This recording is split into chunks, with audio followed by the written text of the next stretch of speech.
वंचित बहुजन आघाडीच्या स्वीकृत नगरसेवक पदावरून शहरातील राजकारण चांगलेच तापले असून या वादामुळे पक्षातील अंतर्गत मतभेद उघड झाले आहेत।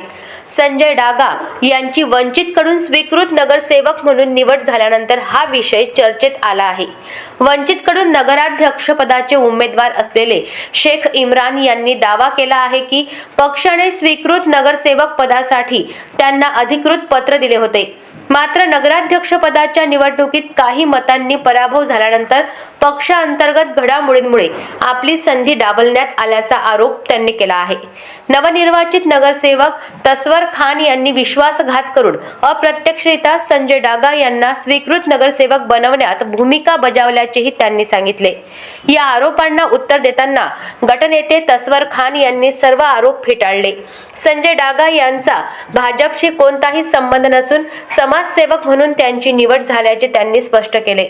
तसेच शेख इम्रान यांच्याकडून निवडणूक काळात गैरसमज व चुकीचे नियोजन झाल्यामुळे काही प्रभागात पराभव झाल्याचे सांगितले।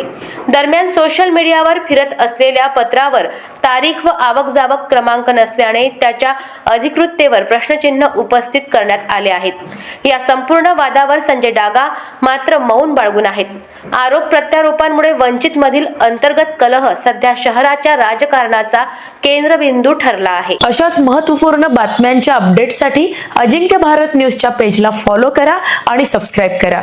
Thank you for watching.